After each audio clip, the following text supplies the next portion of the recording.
തങ്ങളെ കൽബിലൊന്ന് കണ്ടു നോക്ക്. അവിടുത്തെ നടത്തം എങ്ങനെയൊന്ന് ആലോചിച്ചു നോക്ക്. അവിടുത്തെ ഇരുത്തം എങ്ങനെയൊന്ന് ആലോചിച്ചു നോക്ക്.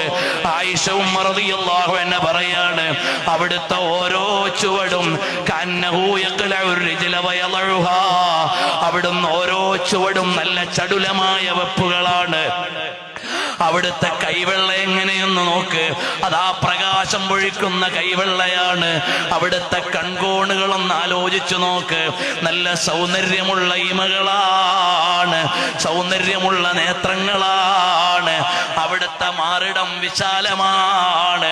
അവിടുത്തെ ശരീരം മുഴുവനും രോമാവൃതമല്ല. എന്നാൽ അവിടുത്തെ മാറിടത്തിൽ നിന്ന് പൊക്കിൽ വരെ ചെറിയൊരു രോമത്തിന്റെ വരിയുണ്ട്. അവിടുന്ന് അധികം നീണ്ടവരല്ല, അധികം കുറിയവരല്ല. പക്ഷേ സദസ്സിലിരുന്നാൽ എപ്പോഴും തങ്ങളുടെ ശിരസ്സു തന്നെ ഉയർന്നത്. അവിടുന്ന് നടക്കുന്നത് കണ്ടാൽ അതാ ഒരു ഉയർച്ചയിൽ നിന്ന് ഇറങ്ങി വരുന്നത് പോലെയാണ്. അവിടുന്ന് അലക്ഷ്യമായി സംസാരിക്കാറില്ല. അവിടുത്തെ ഓരോ വാക്കും വ്യക്തമാണ്, ഒരു വാക്കും അവ്യക്തമല്ല. അവിടുത്തെ സംഭാഷണം മനോഹരമാണ്. അവിടുത്തെ വായിൽ നിന്ന് ഒരിക്കൽ പോലും മോശമുള്ള ഒരു വാക്കും വന്നിട്ടില്ല.